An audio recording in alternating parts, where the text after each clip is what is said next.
Hola Eugenio, buenos días y muchísimas gracias por tu tiempo y tu generosidad y compartirnos tu conocimiento. Bueno, ¿qué tal? ¿Cómo te va? Buen día. Bueno, me alegro que podamos charlar sobre tu experiencia, que es bastante abundante en este tema. Contanos un poquito qué es lo que hace el INTI, Eugenio, en relación a tu área, que es la gestión de residuos. En qué programas está y cómo colabora el INTI en la gestión de residuos en los municipios, ¿no? Bueno, sí, el Instituto Nacional de Tecnología Industrial, donde yo trabajo, digamos, lo que hace en general es apoyar el desarrollo de la industria nacional y bueno, así como tiene centros temáticos específicos que apuntan a un sector industrial, como por ejemplo Inti Plásticos, Inti Carnes, Inti Lácteos, etcétera. También con el tiempo se han ido desarrollando otras áreas, como por ejemplo Inti Ambiente, que abarca, digamos, el estudio y el desarrollo de soluciones a problemas ambientales general de la industria y también de los municipios. Y dentro de ese marco, hace ya como 10 años se creó un programa de gestión integral de residuos sólidos urbanos. Y aquí en Inti Córdoba, donde yo trabajo, bueno, también se formó un equipo técnico de especialistas en temas ambientales. Y bueno, yo estoy un poco trabajando en el área de residuos sólidos urbanos. Y lo que hacemos básicamente es, por un lado, asistir a municipios, instituciones y empresas que quieren gestionar adecuadamente sus residuos sólidos urbanos. Y también acompañamos el desarrollo de tecnologías para el tratamiento de los residuos que se generan. Así que bueno, eso es básicamente lo que hacemos y siempre tenemos el enfoque de tratar de valorizar la mayor cantidad de residuos posible, ¿no? Claro. ¿Y cómo ves a Argentina en relación a otros países en ese aspecto? Porque muchas veces escuchamos voces de que van a otros países y se sorprenden de la gestión de residuos y hablan de lo deficiente que es a nivel nacional esa gestión acá. ¿Es realmente así o es más bien una impresión que se lleva la gente cuando viaja? No, es básicamente así, todo depende contra quién nos comparemos, ¿no? O sea, vos pensás Claro. que, por un lado, Argentina tiene alrededor de 5.000 basurales a cielo abierto, que son sitios donde muchos municipios, sobre todo los más pequeños, disponen sus residuos de manera incontrolada en un barranco, al lado de un arroyo, en un sitio abandonado. Y muchas veces lo único que hacen es disponerlos ahí, prenderle fuego para que se reduzca el volumen y poder utilizar ese lugar por más tiempo. Las ciudades más grandes, Córdoba, Buenos Aires, Mendoza, Rosario, digamos, generalmente han dejado de disponer sus residuos en basurales a cielo abierto y tienen rellenos sanitarios o vertederos controlados, donde básicamente se hace una fosa impermeabilizada con una membrana, se disponen ahí los residuos, son cubiertos con suelo, etcétera. Si bien eso tiene un impacto ambiental, no es lo mismo que un basural a cielo abierto. Entonces, si uno se compara, digamos, con otros países, digamos, menos desarrollados, obviamente quizás Argentina, bueno, está un poco mejor en el sentido que tiene muchos de sus residuos van a parar a rellenos sanitarios y no basurales a cielo abierto. Ahora, si uno se compara con países, digamos, más desarrollados, vamos a ver que estamos haciendo muy poco en la valorización de residuos, o sea, en el reciclado de residuos. Este, por ejemplo, te doy un ejemplo.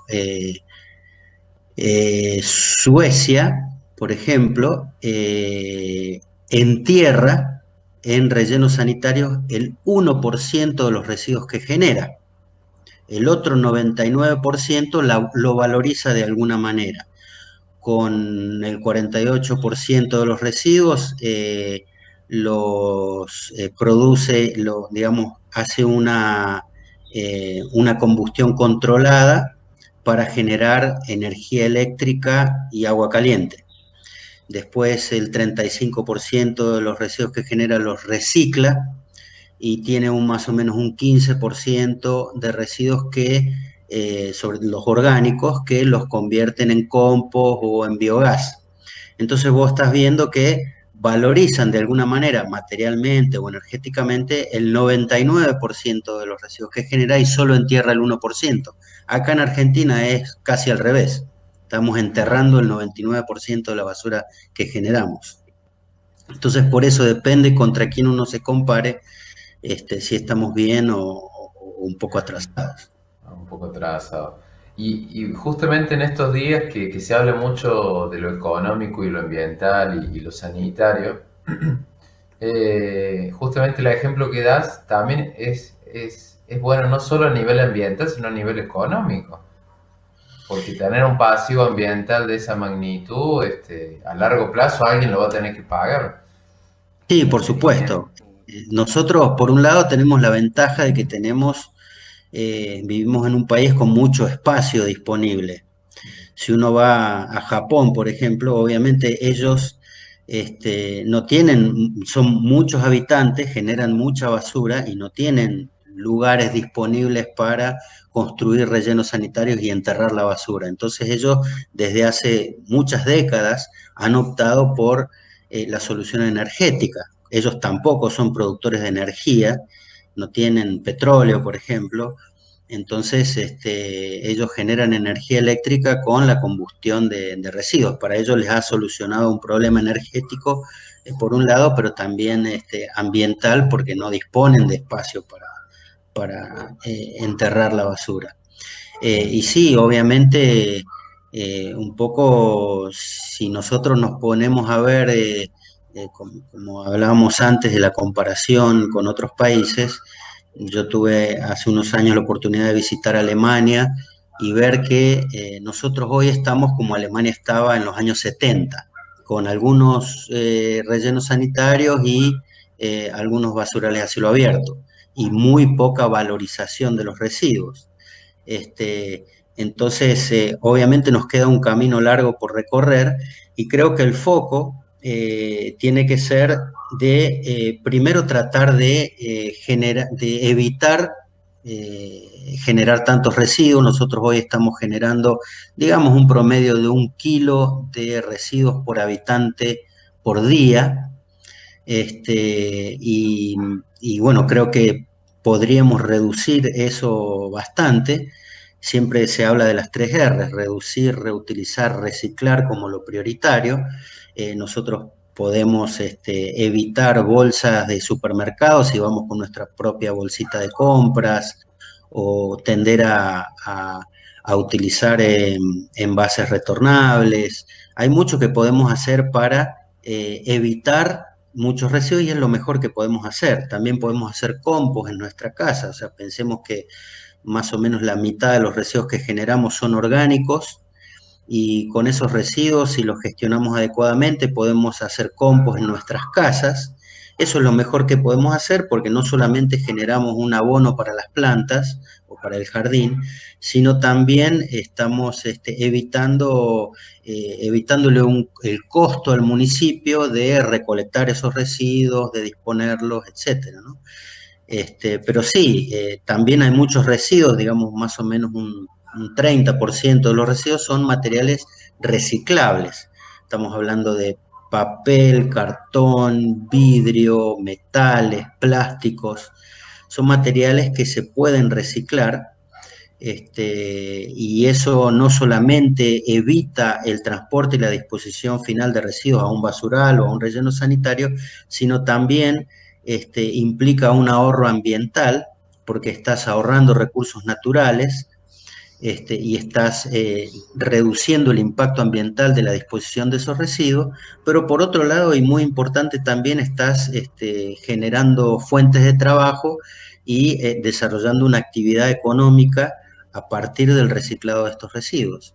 Así que sí, uno lo que tiene que mirar, y hoy un poco la visión, esta es una visión de economía circular, de tratar de reinsertar estos residuos al circuito productivo, pero también uno tiene que mirar proyectos de triple impacto, que tengan un impacto positivo no solamente en lo ambiental, sino también en lo económico y en lo social, generando fuentes de trabajo fundamentalmente. Eugenio, yo sé que has estado trabajando con cursos de compostaje, incluso con sectores vulnerables en este sentido. ¿Cómo ha sido tu experiencia en esos proyectos? Eh, ¿Qué se le recomienda a la gente? ¿Cómo ha sido el impacto en el municipio en esto de triple impacto? Bueno, hay muchos proyectos en los cuales hemos trabajado. Si vamos a hablar del compostaje, te puedo decir que acá en la región de Sierras Chicas de la provincia de Córdoba, que son 9 localidades al norte de Córdoba, lo que sería el Gran Córdoba, son nueve localidades que más o menos implican unos 120.000 habitantes, que es una zona, digamos, no tan, es periurbana, digamos, o sea, todavía hay sectores, digamos, que viven en casas con patio, por lo cual es más permeable la posibilidad de instalar una compostera, si bien las composteras se pueden instalar, digamos, en el balcón de un departamento, no hace falta tener un patio. De todas maneras, nosotros lo que hicimos con estos municipios es, vimos que más o menos el 45% de los residuos que generaban eran orgánicos, entonces apuntamos a promover el compostaje domiciliario. Y de la manera que lo hicimos fue a través de los colegios. Involucramos a 18 escuelas, 18 colegios secundarios, y lo que hicimos fue capacitar a alumnos de estos colegios secundarios para que sean promotores ambientales y le enseñen a los hogares del colegio y los hogares del vecindario a hacer compost. Entonces, eso fue muy interesante. También hicimos una encuesta a través con estos mismos colegios, y básicamente nos dio resultados muy interesantes. Por un lado, teníamos que más o menos uno de cada 5 hogares, nos dio el 21% de los hogares de Sierras Chicas ya hace compost. Inclusive en algunas localidades en particular, como Agua de Oro, por ejemplo, el 40% de los hogares ya hace compost. Entonces es una práctica que ya es conocida, no es algo nuevo. Y también otro resultado interesante que nos dio la encuesta es que del 80% de las familias que no hacían compost, más de la mitad estaban interesadas en hacerlo. Entonces, si uno suma los que ya hacen compost más los que están interesados, nos da casi un 65%. O sea, tenemos casi 2/3 de la población que están en condiciones e interesados, haciendo compost o interesados en hacerlo. Entonces nosotros pudimos capacitar a 850 promotores ambientales para que hicieran este trabajo, y bueno, básicamente terminamos capacitando, digamos, a 1.000 hogares, o sea, sumamos 1.000 hogares al compostaje, y en algunas localidades en particular, en un año de trabajo, se llegó al 10% de la población, lo cual es muy, muy, muy importante, porque son residuos que no salen a la calle, que no hay que recolectarlos, que no van a un basural o a un relleno sanitario, que no hay que transportarlo, y que aparte generan un abono que puedes para la huerta, para las plantas, para el jardín.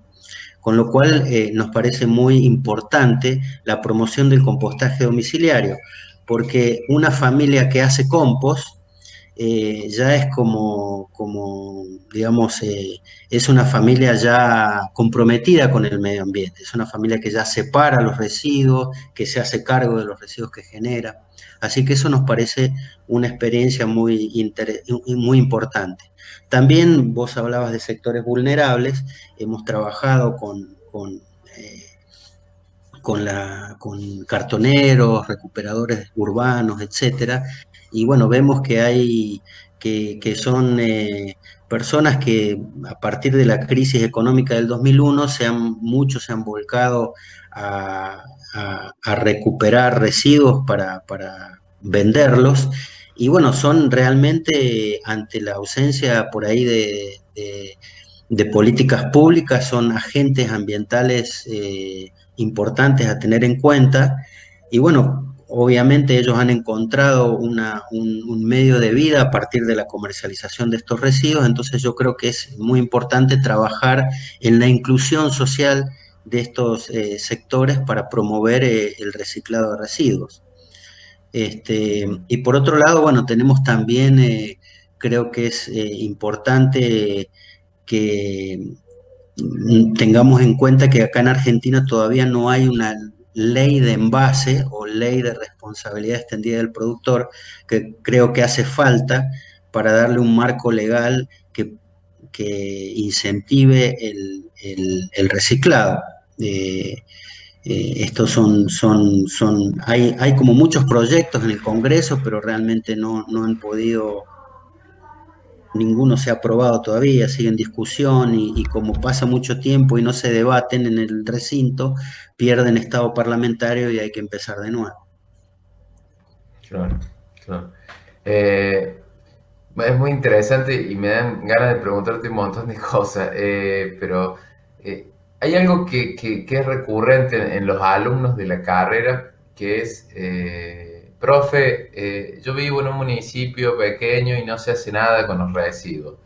Es decir, es como un reclamo permanente y, y hay ganas, es como decís vos recién en la encuesta, o sea, hay muchas familias que no hacen un compostaje, pero están interesados. Y yo veo que hay muchas oportunidades de poder colaborar, contribuir, y como que la gente no sabe por dónde empezar.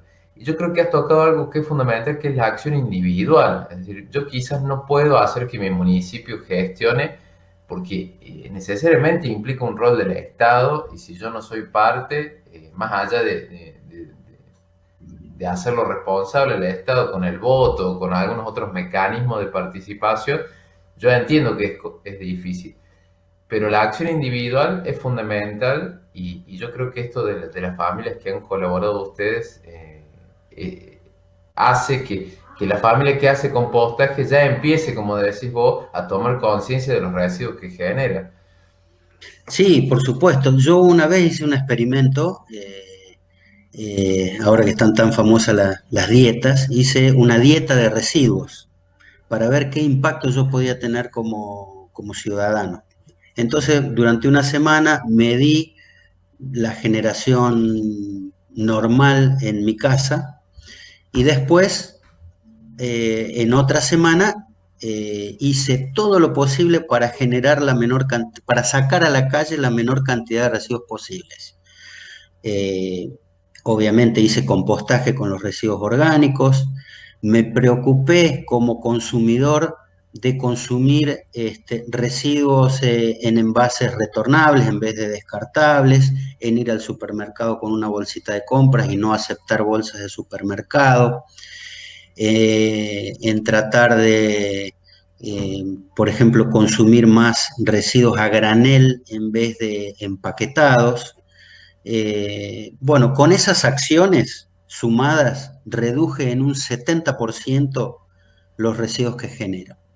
Entonces, no es poco lo que uno puede hacer como ciudadano y es muy importante fomentar el consumo responsable, las 3R: reducir, reutilizar, reciclar, hacer compost, reutilizar algunos residuos que uno genera, por ejemplo, no sé, los frascos de mermelada, en vez de tirarlos a la basura, lavarlos, secarlos y utilizarlos para almacenar alimentos, arroz, azúcar, etcétera.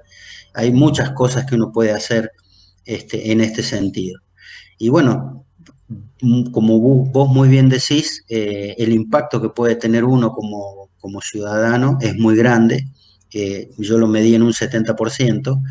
Y creo que podría haber hecho más si, por ejemplo, me ponía a hacer estos ecoladrillos, digamos que son estos botellitas donde uno va poniendo papelitos de caramelo, envoltorios de galletitas, cosas que por ahí no tienen valor como reciclado.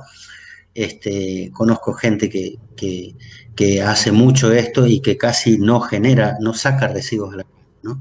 Entonces sí, es muy importante lo que vos comentás, si bien tampoco podemos desconocer que las empresas y los municipios tienen que también, digamos, asumir la responsabilidad que les compete en colaborar en este sentido. Ujú.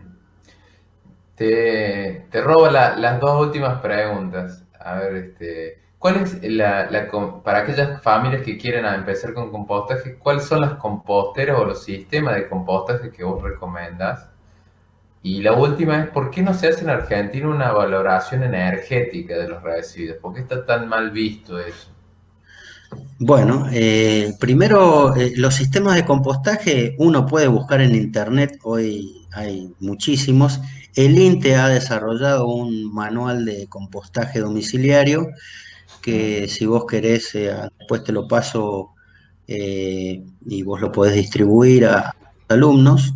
Eh, perfecto. Ahí, digamos, lo que uno tiene que tener en cuenta es, bueno, tengo la posibilidad de ponerlo en un patio con tierra o lo hago en un balcón de un departamento. Si va a ser en un balcón de un departamento, bueno, puede usar tachos de 20 litros encastrados con agujeros y uno pensaría más en incorporarle lombrices para tener algo más, más compacto y que no te genere problemas dentro de un departamento. Si uno tiene un patio, bueno, vas a buscar un lugar sombreado, y podés hacer un compost en un pozo o es mejor obviamente en alguna estructura, vos lo puedes hacer con pallets de maderas, básicamente un cajón, pensemos en eh, el cálculo de 120 litros por persona. Ese sería el tamaño mínimo de una compostera. Entonces, si uno dice, bueno, depende de la cantidad de habitantes que hay en el hogar, para un consumo normal de frutas y verduras, pensemos en 120 litros por persona. Y bueno, y después es importante que la compostera tenga una tapa, eso va a controlar la humedad, que cuando llueve no se me inunda y que cuando hay mucho sol no se me seque. Con eso más o menos ya funcionaría. Y también es interesante e importante que sea modular. O tengo dos composteras o las separo en el medio en dos módulos, porque si no siempre voy a estar tirando residuos frescos a compost que ya está hecho, entonces nunca se me termina de hacer. Entonces en algún momento yo tengo Sí, que dejar de tirar en un sector de la compostera y dejar que se haga y eso entiendo. tarda más o menos unos 4 a 6 meses en convertirse en compost. Así que bueno, eso básicamente. Ahí pueden ir cáscaras de frutas y verduras, saquitos de té, hierba, eh, bueno, eh, bueno, residuos orgánicos, comida no elaborada, no el pan, no los fideos con tuco, eso es mejor dárselo a las mascotas. Bueno, eso respecto al compostaje, ahí después te paso, si no tenés el Sí, por manual, favor, y compartimos el link. y Buenísimo. dale. Y respecto a lo energético, bueno, obviamente la valorización energética de residuos es algo que ha tomado vuelo en la última década acá en Argentina. De hecho, el INTI está construyendo la primer planta de valorización energética de residuos sólidos urbanos en el departamento de Sarmiento, en la provincia de San Juan, para generar energía eléctrica con la combustión controlada de algunos residuos que tienen poder calorífico. Y eso sería una planta que generaría más o menos medio megawatt de potencia eléctrica. Bueno, y es lo que hacen la mayor parte de los países con los residuos que no pueden reciclar. O sea, la prioridad primero es reciclar residuos, pero hay residuos que por ahí no tienen valor en el mercado, pero sí tienen poder calorífico y pueden generar energía eléctrica y agua caliente. Eso con residuos sólidos urbanos en general, pero también hay otros residuos, digamos, más del sector industrial, con los cuales se puede generar energía eléctrica.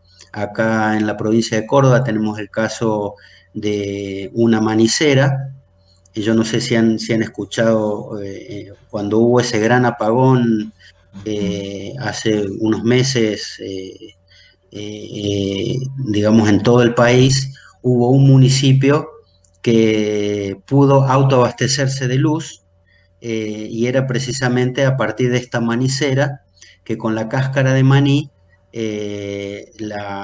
digamos, la quema en una caldera para producir energía eléctrica.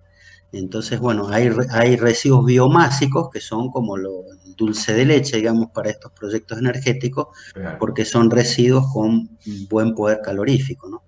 Ya cuando uno se mete en residuos sólidos urbanos, que son más heterogéneos, que tienen humedad, etcétera, ya el sistema es un poco más complejo, pero obviamente es una alternativa que en el INTI estamos desarrollando y acompañando. Perfecto.